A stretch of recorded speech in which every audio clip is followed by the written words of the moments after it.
Get in here, Paul. What are you doing? Hey, you know how I roll. You This know is how how I you roll. roll. Yeah, What's up, everybody? ladies and gentlemen of Hashtag Nation of Bills Mafia, welcome to the Hashtag Sports presentation of the Buffalo Bills versus the New York Jets post game. As always, you can find all of our socials: TikTok, Twitter, Instagram, and Facebook, as well as iTunes and Spotify down in our link tree. The charity for 2022, Williams Syndrome Foundation. All super chats tonight will be going to the Williams Syndrome Foundation, so make sure when you do that. Buffalo Bills with a boring 20-12 victory over the New York Jets. But I mean, what do you expect when you got two defensive-minded head coaches coming into here? I nearly fell asleep a few times. I am definitely going to have a better Monday than Mike White. Obviously, that guy's got he's gonna have trouble sleeping tonight.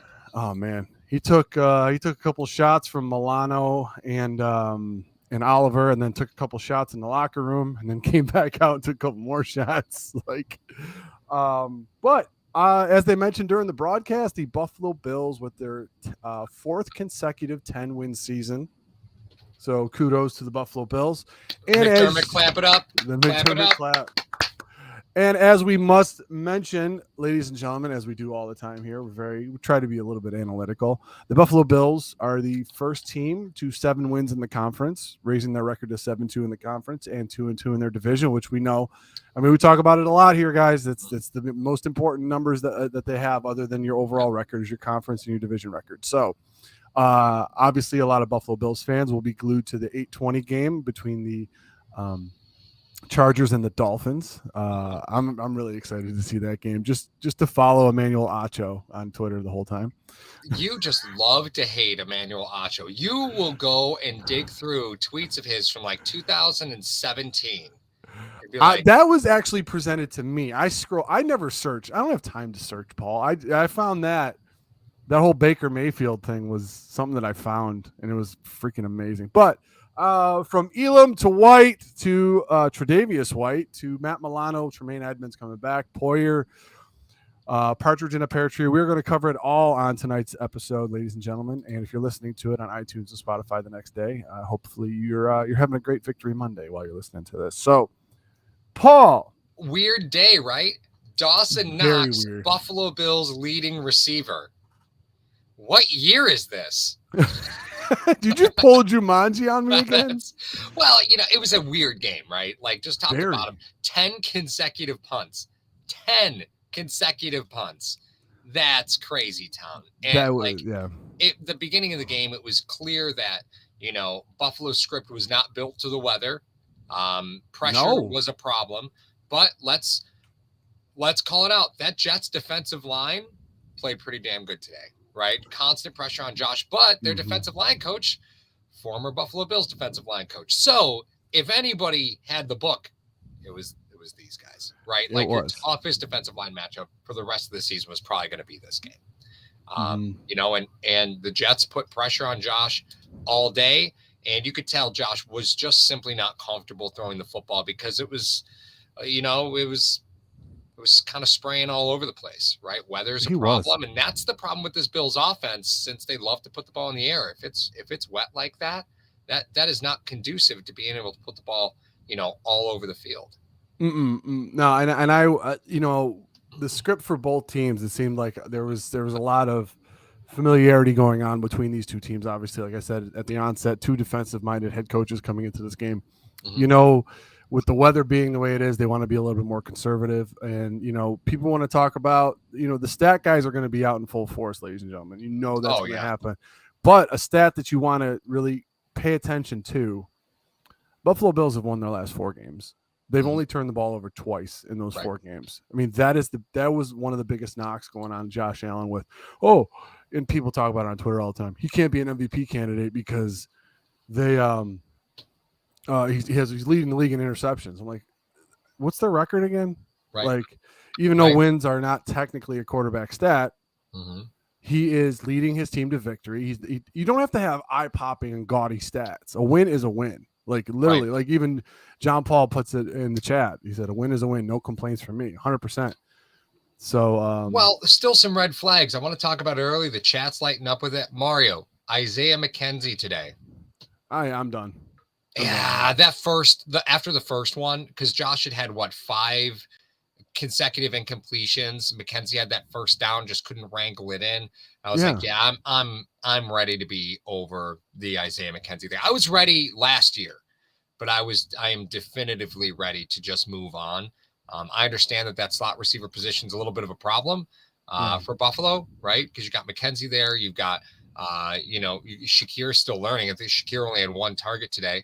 And I think he actually ended up having 2 targets, but 1 was called a pass interference, so that doesn't get counted as a target, right? Because it's a non-play.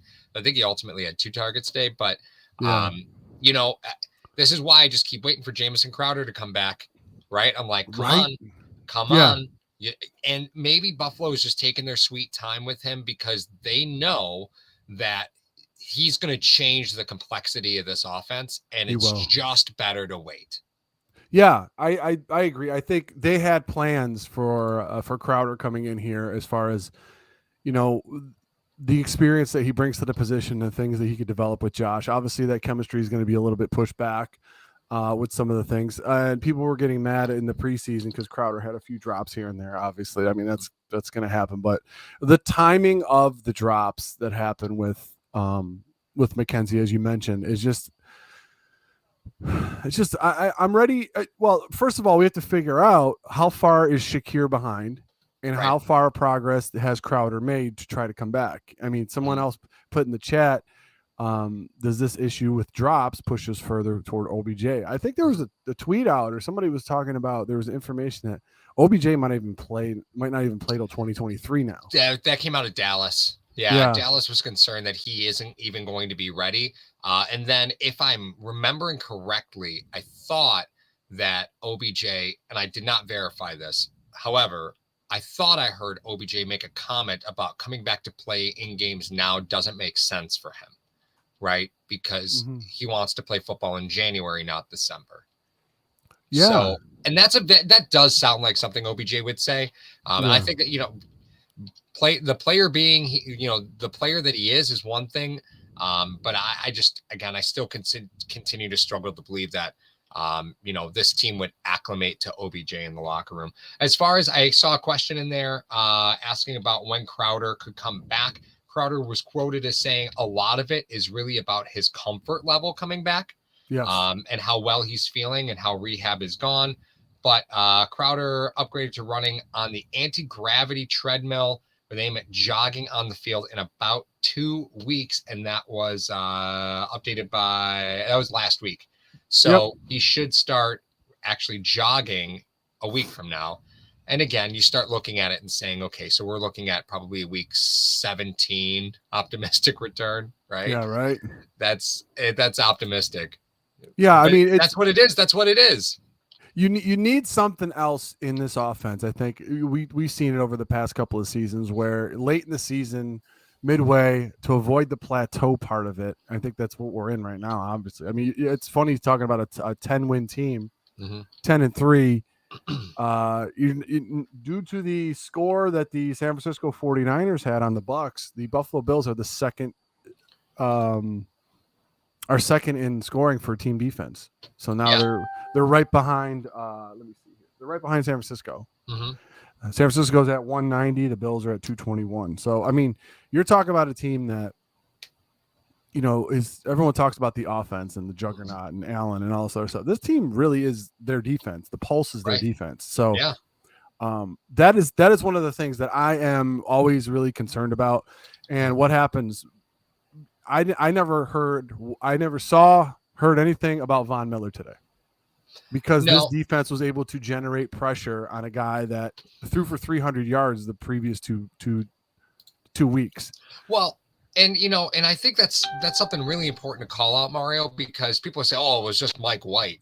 Mike White gets the ball out fast. Like his reads are quick. Like, he processes really Mike fast. White. Yeah. He does. You got to give Mike White credit. While he may not be a dangerous quarterback by NFL standards, the fact is that he typically doesn't hold on to the ball for very long. So, and the last time the Bills saw Mike White, they picked him off 4 times. He avoided all of that. And can we just say Tremaine Edmonds can't catch a damn thing? Why did he jump? I don't know. Well, obviously, we're talking about damn thing. The Jets were driving late before they kicked the field goal to make it 20-12. That ball that got batted in the air that was going to Barrios, Edmonds jumped up in the air to try to catch it. But I mean, obviously, I've been changing my tune the last few weeks on Edmonds, just because I see a lot of the stuff he does in there that doesn't really make it on the stat sheet, Paul. And am I willing to give him $100 million? No, but he does make a lot of plays in there that he'll like redirect the quarterback with certain things that he does, as far as jumping a route, the running back on the outside. His sideline to sideline speed is ridiculous, because the only other guy that's just as fast as him, and I think in the NFL, is probably Parsons, that can have sideline to sideline speed like that. So, I will be happy to back alley knife fight you on your take of Tremaine Edmonds. I will happily back alley knife fight you. Steven. Yes. Rousseau. Listen, it's good to have healthy defensive ends, man. And again, with this style defense, they're not there to rush the passer your standard typical way, right? They just want to be like an anaconda, where they're just always putting pressure on. Just, it's consistent, and it's just always that grinding pressure. Rousseau played, I thought, pretty well today. He hasn't given up the edge as much as he did his rookie season last year. Last year, Rousseau would run past the passing lanes. I thought the Jets did a good job of generating passing lanes for Mike White, but even so, Buffalo was still getting to him, and again, I'm happy with it. You look at the sack numbers, you look at the stat sheet and say, well, wasn't the greatest day. It's the Jets. You should have been able to generate, more pressure on him. Yeah. Well, you still got to him 4 times, like that's still a good day. Yeah. Oh, MP comes in the chat. Devin White. Yeah. I forgot about Devin White. Devin White's a beast. Obviously got Warner in there. I was just saying, because I've seen a lot more of Edmonds than I have those two guys. Woo, Paul Berg. Uh-oh. Paul Berg coming in hot. Thank you, Paul. And again, every super chat that is all a donation to the Williams Syndrome Foundation. Thank you, Paul. Thank you, Paul Berg. I think this is probably a perfect time to talk about Dawkins then. Yeah, well, that's so funny. Paul Berg was on my mind watching the first quarter. Like, he's going to love those back-to-back holding calls on Dawkins. He's going to love that. Now, which brings up a great point. We'll talk about Dawkins, but which brings up a great point. And I'll put it to the chat, and I'll put it to you, Paul. Does that wide 9 alter how some teams may play the Bills in the future?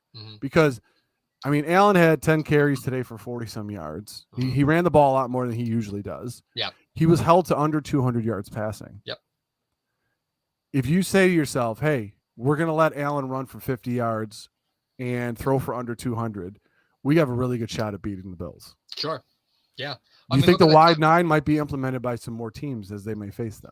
Mark, it's getting more and more popular just because teams aren't worried about the run anymore, right? So really, yeah. The wide 9 is becoming more and more popular. You see the Eagles run it, at an incredible rate. Like the Eagles are killing everybody with that right now. Absolutely. And that's just it's becoming a staple. So, Mark, can you explain when we say wide 9 what that look actually is? Buffalo used to run a wide 9, right? They did with Ryan. With Schwartz. Yeah, not Ryan, Schwartz. Basically what it is you have a numbering system for all the holes that are on the line. So it's 0, 2, 4, 2, 4, 6, 8, all that other stuff. A 9 is obviously outside, and a wide 9 is where you have a defender that is tilted toward the line of scrimmage, almost at an angle. But out near where like a slot receiver would be. Almost, right. And he's probably about 2.5 yards outside of the tackle. Usually they're you tell them to line up right, shoulder right on the tackle that you're going to rush, but you're lined up almost like 2 yards outside of the tackle, and you're just flying in at an angle where you think you're going to end up getting the quarterback at the end of their drop. So what that does is it creates so many different lanes to run if you're a quarterback. But unless you have a really fast linebacker that can cover for you in there, they have Mosley. They're able to do that. You have to be able to have the guys that are able to cover if that happens. So I wouldn't be surprised if we saw some teams do that or see some teams do that in the future to try to wrangle in Allen. But he had a rushing touchdown and a passing touchdown today, and the Bills only put up 20 points. So it was a success. If you were talking about it, somebody wrote in the chat a little bit earlier, said this is not an offense that wins in the playoffs. I think they just did just enough. Once they got to 20, I think they were like, we got this. We could just run it out. They're not going to score 20 points on us. Yeah, I know, but we bagged on McDermott for something, for stuff like that all the time where he has cruise control. I will say that I was happy to see conservative because, that game was in peril until that fumble, right? Like it was rearing. Well, looking the greatest, right? No. Till that fumble late. Paul Berg says yes, and they were still calling run plays outside. That is, again, another thing that the wide nine will do is it shuts down the edges, right? So again, a lot of teams are going to struggle with that. You run a wide nine against a team like San Francisco, then they just that's not going to beat them, right? While San Francisco loves to set the edge, Shanahan's no idiot, right? Like if you say, listen, we're going to give you the 3 and 4 gap today, all day, he'll take the 3 and 4 gap. Yeah, right? He will. It's the patience of the OC. It comes down to the patience of the OC and the recognition of the quarterback. Just to break really quick, Paul. I stumbled upon something on Twitter, and I think all the Bills fans will enjoy this because apparently it just happened in the apparently this just happened in the San Francisco game versus Tampa. There you go, guys.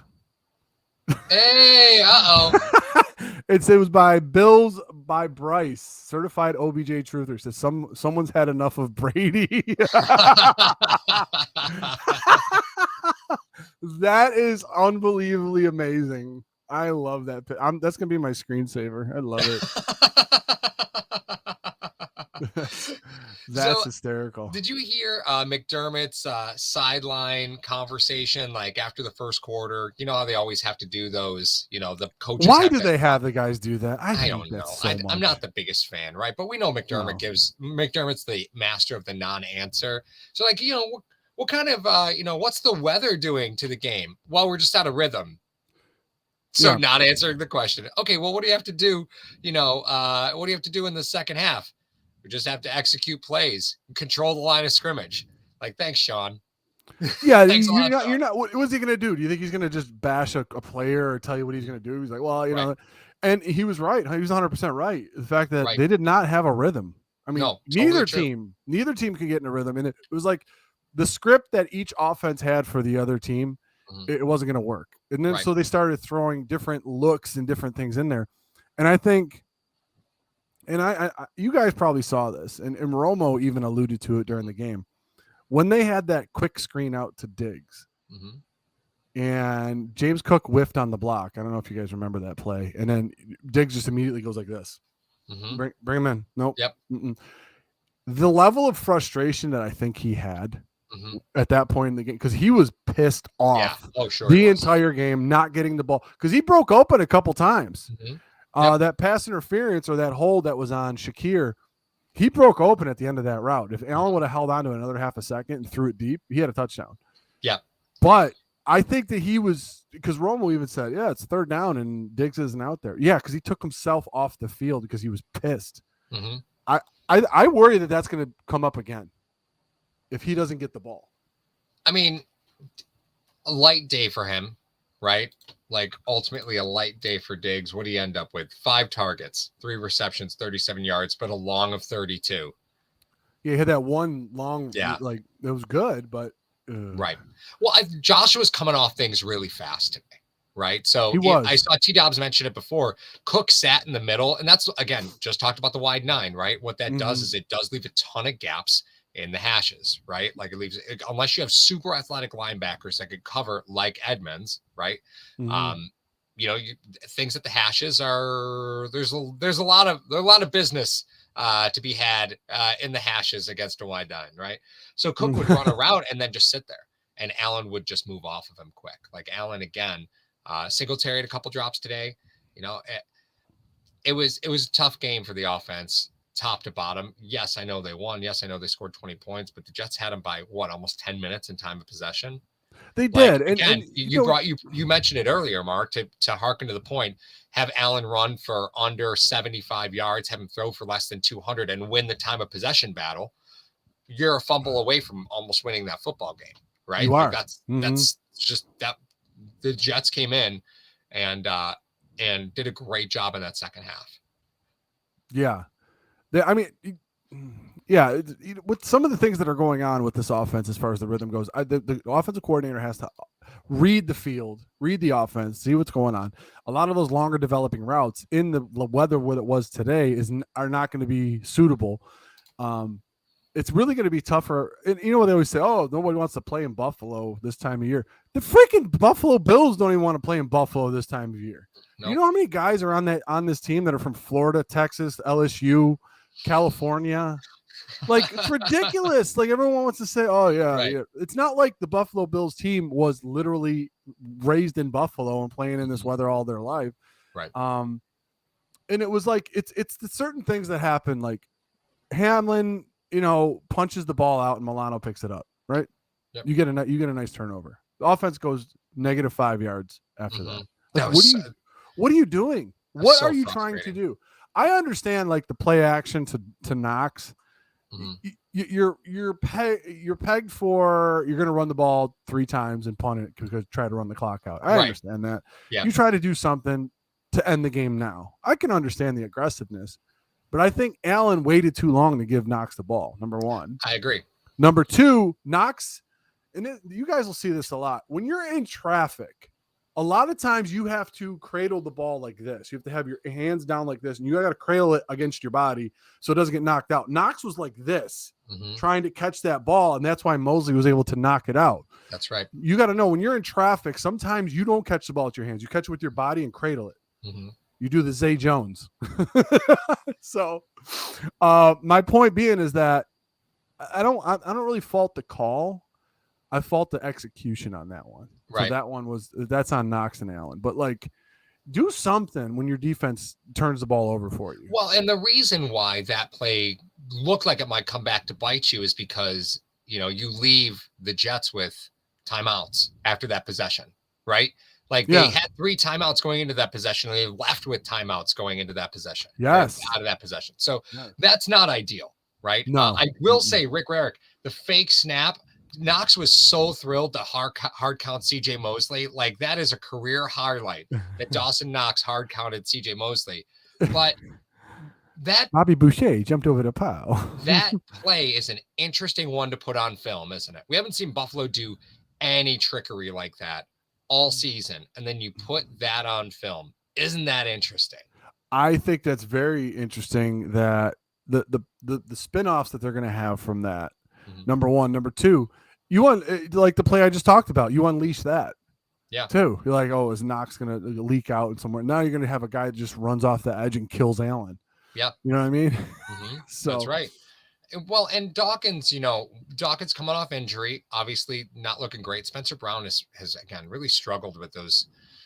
Bates got rolled up on. Yeah, just not the greatest. Saffold had a couple penalties today. Like, it's just overall just a really, really super sloppy game.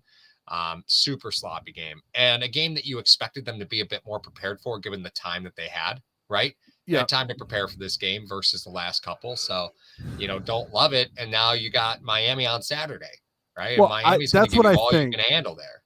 Paul, come on now. This is you 110%. This is your baby. This is what you do. This is what you talk about. I can't believe you're not saying the obvious thing that you would say all the time. #Nation, I'm disappointed in Paul. You should be disappointed in him as well. You did not put anything on tape for Miami. That is true. In this game. That is true. It was the most boring offensive play calling thing, and you didn't need much to beat the Jets. You really didn't. You went into this game saying we're not going to show a lot, and we're going to beat them with our defense.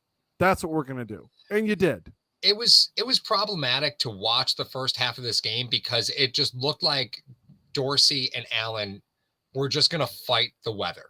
They were just going to continue to just brazenly go against too many long developing routes, Paul. Right. Everything took forever, right? Which is why it looked like the Jets were getting pressure on Allen as much as they were. It wasn't necessarily anything, a lot of that was just because the weather dictated shorter routes, but that wasn't what was getting called. I will say early on, the deep throw to Brown, why in God's name are you running that against Sauce? That's one of the best corners. I'd say the best young corner in the AFC East. Like, I don't think that's even questionable. I think Sauce is the best young corner in the AFC East. Why are you running that route against Sauce? You really think John Brown's going to burn Sauce? No way, man. That kid is locked down. You did two things there with that play. You did two things with that play. One, you thought you could probably get it. He had him beat. Allen underthrew that ball, to be honest with you. He did. He underthrew it. Now, two reasons. One, you sometimes, they talk about taking the cover off the defense. Well, you loosen up coverage when you do stuff like that. Sure. Like, that was early enough in the game that the Jets could be like, wait, they're going to try to hit some deep passes in this because they have Allen, and Allen has played with Brown before. I didn't see Brown after that play. Not really. No. Plus, you see if the old man's got still some juice in the tank. Yeah, Kevin Weber says it. He had a step. He had a step. Brown did have a step. You evaluated Brown and loosened up the coverage for the rest of the day for yourself, so you could throw it a ball underneath. Better throw would have been a TD. I think so. It took him a half hour of game time to start throwing the ball underneath. What do you mean it opened up underneath? Those two plays are not. Those 2 points are not correlated at all. I didn't say that they took advantage of the stuff underneath, but I saw a lot of stuff.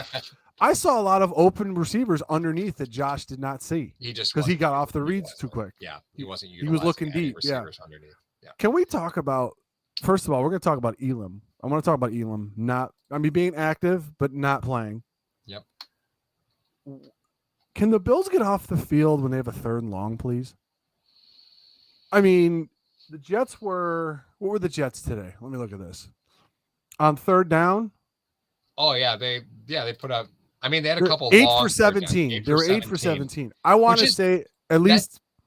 Go ahead. No, I was going to say 8 for 17 isn't great, but the ones that it's not like they were converting 3rd and 2s. No, that's what I'm saying. I was like, they were 8 for 17. I venture to say 4 or 5 of those were 3rd and 11, 3rd and 12. I'm like, what are you doing? Mm-hmm. Get off the field. Yeah, sure felt like that. I don't know what they changed a lot of time, but then they started blitzing in the second half more 3rd down and stuff like that. So I think that's where a lot of those came in. Mm-hmm. Yeah. So, what the heck's going on with my computer, Paul? Paul, what'd you do to my computer? I don't know. What'd you do to your computer? All right. So Elam, we're having some trouble. We're having a discussion. He's not playing. Right. Dane Jackson's in there. Your boy Dane is kind of getting torched. And not today. Not today. He is getting. I saw a couple of big catches that were on him. Paul, we don't. It wasn't all that bad. He had a couple of nice pass breakups. Listen, denial is not a river in Egypt, Paul. You have to acknowledge that Dane Jackson has not been playing very good football lately. I do agree with that. Okay. All right, but is it so? It's not bad enough to put Elam in there, apparently. That appears to be what's happening. Yeah. So I don't know what is going on. I know he's the guy that's going to get targeted when Trey White's on the field. Mm-hmm. Now he's getting the Levi Wallace treatment. Yeah, that's what it is. Right. I think the difference though, Mar, is that like when you see Dane make a mistake, he's a step off, right? Whereas Levi, when Levi was struggling, he was off. Like Dane, when like the last couple games, when you see it, you're seeing his jersey at least in frame, right? Like he's there, but like he's not playing the ball well. Like that's been my biggest criticism of him. Is the last 3 games specifically is he's not playing the ball, right? He's playing the player, and that's why, like when you who did they play last week? New England. They played New England last week. Yeah, you're talking about the Detroit game. Oh, the Detroit game. Yeah, that's the game I'm thinking of. The Which Detroit Thursday? Yeah, that's right. I just blanked out. And it's hard because he's trying to key off the body language of the receiver, which I don't blame him, right? But the fact is he's just not. He doesn't have the ball skills. Yeah, I think he checks a lot of boxes as far as a corner in this defense specifically. I don't know if his skills are necessarily transferable to other defenses, but as far as the Buffalo Bills are concerned, you got to be able to tackle well. He's a very good tackler. He Right. is not afraid of contact. Yep. The reason why this kid was probably a 7th round pick was the reason that we're seeing. Like he cannot. He's in position to track the ball. He's just not doing it. Right. So I think Elam, as far as Elam goes, I think it's one of those. It's got to be a trust thing with Frazier McDermott. You know how we talk about Allen's got to be able to trust you. You know, the relationship that he has with Dorsey, calling some of those offensive plays and adjusting out. I think it's trust with Frazier. Sure. I don't think he trusts Elam 100% yet. Well, and it being his own corner requires an incredible amount of discipline and communication, right? Because it's not just man on man. That is not the way that goes in McDermott and Frazier's system. And while this system has coddled a lot of corners for a really long time, right? You see these guys come out of absolutely nowhere. So you just expect them to be able to turn everybody around. The fact is we've seen corners, very talented corners, just completely flame out of this system, right? And it happens, but you have to put the resource there and you have to try. But I think a lot of it is communication, right? There's some level of communication that's just not there. And while we talk about Dane Jackson being around the ball, but not really being able to close, you could see teams taking advantage of Trey early, right? Like when they beat Trey, they're beating him early on routes because they don't think Trey trusts his explosiveness yet, right? So they're cutting before him, right? That's where you're seeing Trey get caught is they're willing to bet Trey's not going to be fast off the route adjustment, right? And they're right so far. You saw the Jets sit underneath on Trey all day today, and Trey's not getting beat deep. Trey's getting beat underneath. And coming back from an ACL, I can't say that I'm super shocked by that, right? Because if you're going to lose a little bit of explosiveness and have a little bit of trust problems with your health, that's where you're going to see it. I got to address this because Turkey Vulture doubled up on it, and it says this Bills team right now is the least intimidating number 1 seed I've seen in a while. We just haven't looked good in many key areas for 6 weeks. Okay, all right. A couple things to go along with that. Number one, the Eagles make a lot of things. A lot of teams that are good look average from what they're doing because they're so explosive. They have a mobile quarterback who can throw the ball over the field. They have a good running game. They have a solid defense. They have a lot of stuff. They're piss pounding everybody. The Buffalo Bills are not playing their best football yet. 10-3.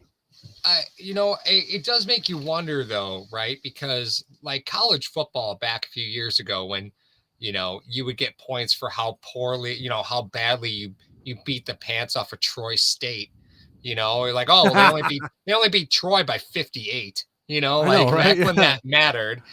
You see the Eagles just not take their foot off the gas. They play at 100 miles an hour the whole game. Buffalo will not do that, right? They will not, it tires teams out. I think they're going to get burned out. Not to say that they're fake. I'm not saying the Eagles are fake at all. I'm saying that with the marathon that the NFL season is, you got to find different types of ways to win. When you roll everybody, when you finally get into a close game, it's going to be kind of tough for you. The Buffalo Bills play tough games all the time, and they just find a way to win. Like the whole 1-score narrative BS that everyone likes to. Oh, they're 0-7 in 1 score. Shut up. Okay. Well, I think there is something to be said. For the Eagles, they're able to spread out the ball a lot better than Buffalo does, right? This offense is as explosive as Allen and Diggs are that day, right? Whereas with the Eagles offense, they kind of manufacture a little bit more production from other players. And I think you saw today that when Diggs isn't the primary target, this offense kind of plods along a little bit. So Buffalo still is lacking that extra weapon on offense, right? And I think that's primarily when you look at the Eagles and the Bills. The Eagles, they have numerous weapons that all contribute, whereas Buffalo, it really is based off of how available Diggs is that day, and that's alarming, right? Because you are one high ankle sprain away from having major problems on this offense. Yes, 100%. I mean, what outside of Diggs and Allen, who is certifiably one of the most dangerous weapons in the NFL, would you, if Diggs goes down, what does your wide receiving core look like? Yeah. No. Really? I mean, you don't have Hodges to bank on anymore. He's in New York. Catching touchdown passes. Oh, man. He was my Dane Jackson, Paul. Although John puts it out there. I take the Eagles schedule over ours any day. Didn't they beat who did they beat? They beat didn't they beat Jacksonville by like 3? They beat the Lions by 1 early in the season. They've squeaked some. Yeah, they've squeaked some. But I mean, the AFC East is right now, if you're just looking at records, and the AFC East is one of the best divisions of football. Oh yeah, the East in both conferences are amazing. Yeah, right. So it's here's the deal, guys, and here's why I'm not getting too excited or crazy or anything like this. The Buffalo Bills did not have any rhythm offensively today. Mm-mm. Now, will that beat the Chiefs? No. Will it beat the Bengals? Probably not. Will it beat the Eagles? Probably not. But the Buffalo Bills are not playing at their best football, yet they've won 4 in a row. They just found a way to win and get more points than the other team by the time the clock struck 0. That's all they've been doing since the Minnesota loss. Mm-hmm. They're like, listen, we're 6-3 at this point. We have 3 games in 12 days. Mm-hmm. Let's just do what we know is what is good. Let's do what we know works. Okay. So they fed Diggs. You know, they tried to go, they tried to run the ball a little bit more with Allen here and there. Okay. 4 wins later, they're like, okay, now we could start trying to do a few things here and there that we need to do. Mm-hmm. And we didn't put a lot on tape from Miami, who that game is now flexed to a Saturday. So, yep. So we'll be giving the post game after that game. Well, so that's gonna be a lot of fun. Mar, I have to ask. No Reggie Gilliam today. Is that why the running game suffered? How dare you? No. You've been an advocate to get rid of the fullback for 3 years. You wanted the fullback gone for like 3 years. Yeah, the fullback is the kickoff specialist to me on this roster. I'm ready to be done with whatever that is. Oh, God, kickoff specialist. Remember that was a thing? Oh, yeah. Oh, boy, do I remember. Oh, yeah. That was the worst. I talked to, for Hashtag Nation, they've been around a while. I talked to my brother, as you guys know, former Division I defensive coordinator. He said before the 49er game, he goes, dude, I go, what's up? He goes, the Dolphins might not win another game. I go, shut up. They're going to win some of those. And they have a crappy schedule. He goes, dude, they're dog water. and they immediately... They lose to San Francisco. They lose to Mr. Irrelevant. Mm-hmm. And then, they got the Chargers who can go blow for blow with them as far as scoring. Mm-hmm. This is the Emmanuel Acho Bowl. I'm just saying right now because he talks about the social media quarterback and Justin Herbert. I don't know why that guy has so much hate for Herbert. He detests Justin Herbert so much. Herbert has a lot of talent and just absolutely no feel for how to read coverage. No. But does the guy still have to drag him every chance he can get? I don't know. No, I mean, we talked about it just a few weeks ago where the Bills were coming off a loss and we looked at it and said, well, Buffalo's not in first place in the division anymore. You're looking up at the division. We talked about it on this post game where he said, listen, here are Miami's next 4 games. You wait 4 games. By the time Buffalo plays Miami, Buffalo will be back in first in this division. Miami will have fallen off. Look at who they played. They will not beat these teams. Just be patient. This is a long season. Just be patient. However, I do continue to struggle where Buffalo is playing these close games where it would be nice to get a game where they just absolutely mollywop the piss out of somebody and we can give Matt Milano a little bit of time off. Milano's playing up, right? Yeah, he is. There's a point where Milano is no longer going to be as dynamic as he was in 4 weeks ago, right? Like he gave you everything he had a few weeks ago, right? When Tremaine was out, he gave you absolutely everything you could ever possibly ask for, but that came at a price. And that price is you gotta start giving Milano an opportunity to not bang his head into a wall 100% of snaps on defense. You have to figure it out. You have to be a better team than that. Yeah, I understand that, but good teams find a way to win when they're not playing their best. Mm-hmm. Can we just say that first of all, the Jets aren't the Jets anymore, as much as Paul likes to bag on them every once in a while. That defense is legit. Yeah. The Buffalo Bills put 20. Good. They put 20 points up on that defense. I mean, can we just acknowledge that for right now? I mean, because that defense is really, really good. I got another one for everybody that wants to talk about the Buffalo Bills. Offense is struggling. You guys. I don't know if you've heard of yards per pass on Twitter. Oh, pretty awesome. That's a good follow. That's a great follow. So yards per pass. I don't know if you guys can see this. I got to move that for you. Bills yards per play in 2020 was 6.1 and 2021 was 5.7. Through week 14, it is back to 6.1. So they're back to 6.1 yards per play. So it doesn't seem like it.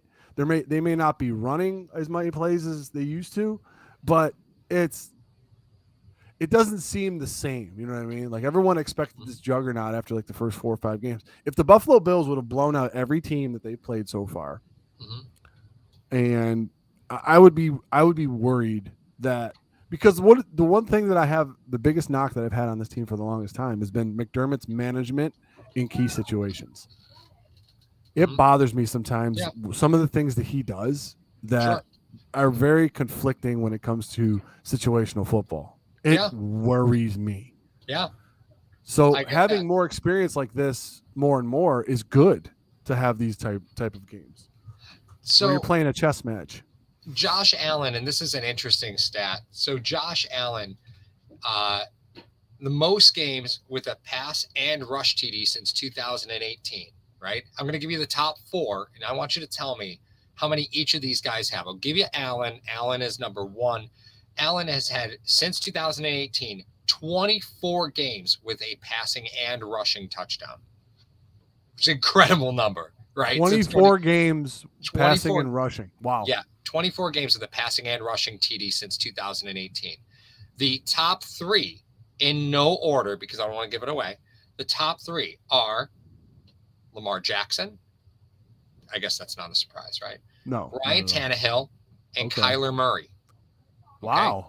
How many games have each of them had with a passing and rushing touchdown since 2018? I'm going to go Murray, Ryan Tannehill, Lamar Jackson. I'm going to go Lamar Jackson. No, I'm going to say Tannehill has has 15. Okay. I want to say Lamar Jackson has 13, and I think Kyler has 5. Wow. Okay. So first off, no, Kyler is nowhere near 5. Kyler's actually in second with 16. Really? Tannehill with 13, Lamar Jackson with 12. But I think that highlights how dangerous Josh Allen is as a weapon, but it also highlights how critical his running in the red zone is to this offense. You saw it again today, right? If you are struggling to get things together, you just let him go, right? Yeah. You just let him go. And again, much like with Milano, that comes at significant risk. And today you needed to take that risk, right? You needed to take that risk to win that football game. You had to, right? But there's been a lot of times this year where we've seen that risk taken in needless scenarios. And again, if you're Buffalo, you got to figure out a way to get moving a lot faster than the third quarter. Absolutely. I mean, it's one of those things where I like I said before, the Bills are not playing their best football. They offensively or defensively, it was a sloppy game all around. What happens is you're not going to develop continuity, especially with a first-year play caller with Dorsey. I mean, Allen knows what he wants to do and what he thinks works because he's deriving a lot of the things that he got from Daboll and a lot of the teachings that he had because Dorsey was there as well. Sure. So the goal is to have Allen take care of it himself. Coordinator can call the plays, but Allen has to decipher what would work. That's why I don't get worried when he has to take over and he has to just kind of run everything himself. Remember in the overtime game with Minnesota, he was like, "I'm just running these. I'm just going to run.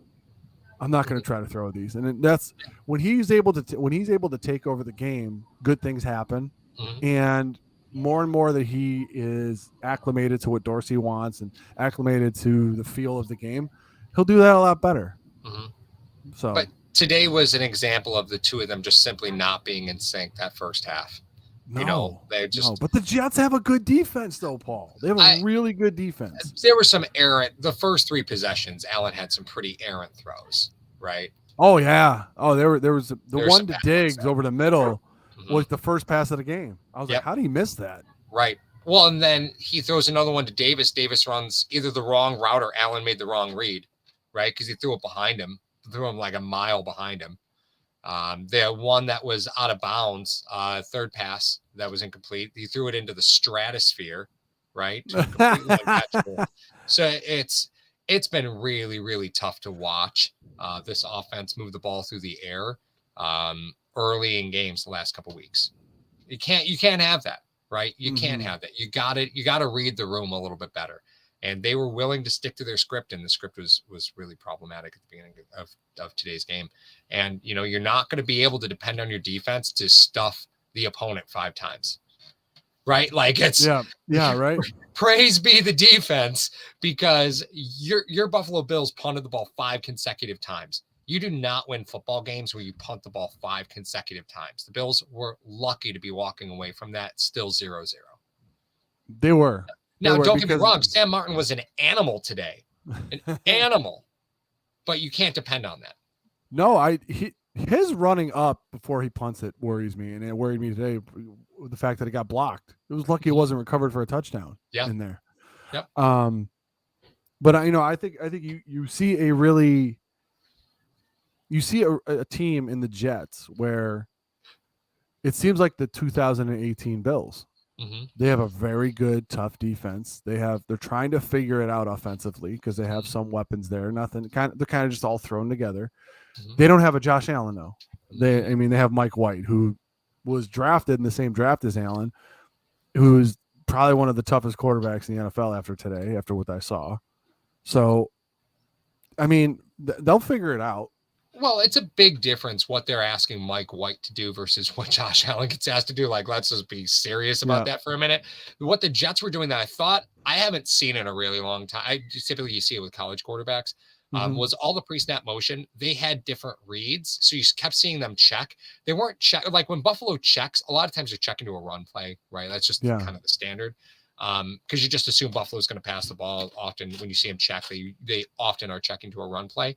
With the Jets, that's not what they were doing. They were doing man to zone checks, right? So they put a guy in motion if it was determined that it was zone, but the play was called for man, they'd check to the zone play that they called in the huddle, right? They wasn't checking to a run play. They were checking to different pass plays based off of coverage. And you'll see that in college, but to see a quarterback that's been in the league as long as Mike White doing that just shows you the kid gloves they have in that offense right now. Like that the Jets are going to struggle to continue to win football games. That offense is easy to figure out. I agree with what you started with when you were talking about that, saying that what Allen's asked to do and what White's asked to do are far different things. Not even the percentage of the offense. That's why when people like to make MVP discussions, I'm like, is it MVP of the team or the league?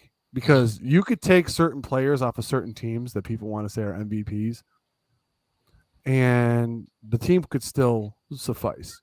If you take Allen off of the Bills, they're a 3-win team. I think that's extreme. But it is extreme. But it's extreme. But I understand. Have Case Keenum run this team. Yeah. What would the record? What would the Bills' record be? They're a 500 football team. They're 500. Okay, I'll give them 5 because they're defense. They're 9-7. You button hooked me. I didn't know you were going to button hook me. I did. Naeem Hines was involved a little bit today, Mario. A little bit. That special teams is one of the bright spots of this team that nobody talks about. I agree. I very much agree. Naeem Between Bass. I know it's hard to say it on a block punt for a safety in a game that just happened, but you talk about the end zone, man. What are you going to do? You're in the field, standing in the end zone. When you want to talk about field position, but prior to that, Martin was pinning him deep. Hines was getting them out of trouble. Yep. And, the kickoffs, or obviously the kickoffs and the field goals and the weather today, Bass was solid. So it's one of those things where it's a very unsung hero. When you don't hear about it, that means they're doing very good things. So. Yeah, that's right. And, Name Hines to me is his offensive contributions are just bonus, right? Like that's just bonus to me. Yeah. I'm very happy with. They said someone said he's been. Oh yeah, they said he was the 2022 version of Andre Roberts. I've seen Name Hines catch the ball for the offense. So no, he is not the 2022 Andre Roberts. How dare you? Remember when they tried to make Andre Roberts a slot receiver and they just kept having him run 9 routes? It's like that's not what you do with those guys. That's not how you do. That's not slot receiving very good. Yeah, we can't have this happen. No. Why did I keep blinking? My screen keeps blinking. What are you doing? All right. I'm not doing anything over here. Just my screen goes black and comes back. I don't know. Lies. All right, ladies and gentlemen of Hashtag Nation, I think we've come to that time. I agree. For those of you that are new, make sure you turn that red subscribe button gray. For those of you that are that have been here, you guys know what's about to happen. When the Bills win, we roast. So we get a 3-minute timer. You get to roast me and Paul or whoever you want. They get thrown up on the screen. Paul reads them, and they're pretty hysterical. So just before we do that, thank you for the individuals who did the super chats tonight. All of that will be going to the Williams Syndrome Foundation, the 2022 charity for Hashtag Sports. If you want to go to our TikTok, Twitter, Instagram, and Facebook, that will be in our link tree as well as iTunes and Spotify. Tonight's show is sponsored by Mr. Rogers Homes in affiliation with DeanBlundell.com. Both can be found in the description of this video as well. Paul, Mario's computer. What are you doing, Dave? All right, 3 minutes. Let's roast, shall we? Stupid hat. That's the stupid victory hat. I appreciate that it's in Bill's colors. So yeah, I got my red one around here somewhere. I was going to say, did you purchase that solely because it was Bill's victory colors? No, I bought 4 at a gas station. Come on. Yeah. Do you have more than 2 of those? I've only seen 2. I have a red, a blue, a black, and a gray. And they're all phenomenal.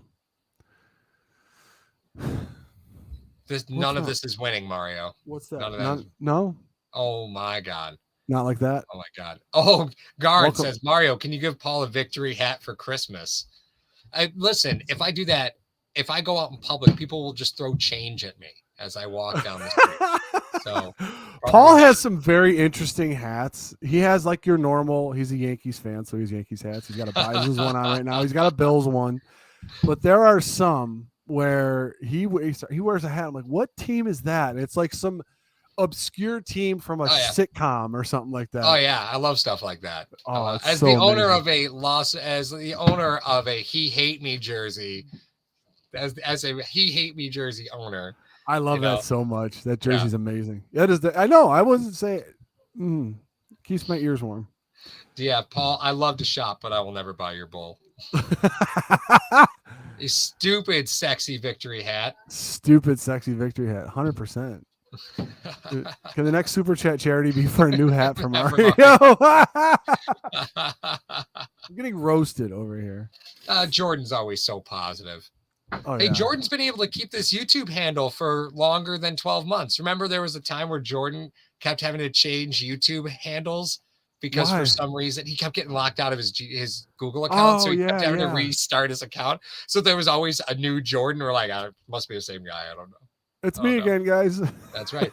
That Shane Falco jersey is amazing. We gave one away at the Hashtag Sports charity golf tournament. I was very happy to give away that. I was very happy. Shane Falco is epic. I think the Shane Falco jersey kicked off the pilot episode of Hashtag Sports over 4 years ago. So he's had that for a while. Oh, yes. Yeah, that's been a long one. Ooh, Paul, the He Hate Me jersey. Mario, I hate myself hat. That's a good one, Dan. You're not wrong, Dan. That's a good one. You're not wrong.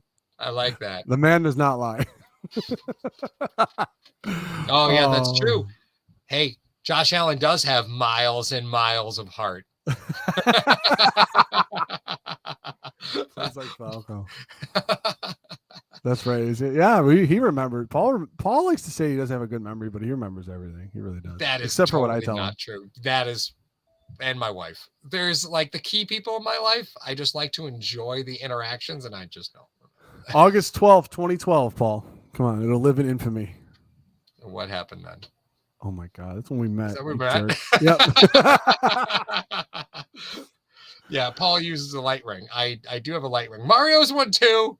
I do. It's Mario's one too. It's up there. It's not a ring. I have a ring light, but that's not what I use. I actually bought professional lighting for myself. It doesn't look well. I kept calling Mike White Daniel LaRusso. Yeah. I said, put him in a body bag. Yeah. Oh my God, it's great. So, ladies and gentlemen of Hashtag Nation and Bills Mafia, please be safe. Enjoy your Bills victory Monday, as we will. Enjoy the game tonight between the Chargers and the Dolphins. Hopefully, the Chargers can put one on them. Oh yeah, Mario. Saturday. It's flexed. Saturday next week. What's that all about? Yeah, the game got flexed to Saturday, so in Buffalo, and the temperature and the weather is supposed to be horrendous. So we will be giving you the post game after that. Joe will obviously be giving you play-by-play, and looks better in his Nick Cage costume. Why don't you just put the Boney back in the box? So we'll definitely give you guys our post game after that. After Joe does the play-by-play for the Saturday game, a lot on the line. If the Dolphins win tonight, there's gonna be a lot on the line for the Buffalo Bills next week. Seating and all that stuff. We'll give you an update on all that stuff, and maybe I don't know, maybe soon enough, Paul and I will get in the car and drive around a little bit. Gas prices got to go down a little bit. Sooner or later. Gas prices got to go down a little bit more for me to get in the car. But for Paul, I'm Mario. This is Hashtag Sports. Thank you, Hashtag Nation. We are out of here. Hello, fellow Bills fans. Sean Rogers, Realtor and lead of the Mr. Rogers Homes team. Did you know that real estate is one of the best ways to build wealth, and right now is one of the best times to own an investment property in Arizona? Please reach out to me. I'd be more than happy to answer any of your questions so we can take the next step to your financial freedom here in the Valley of the Sun, utilizing real estate. As always, God bless America and go Buffalo!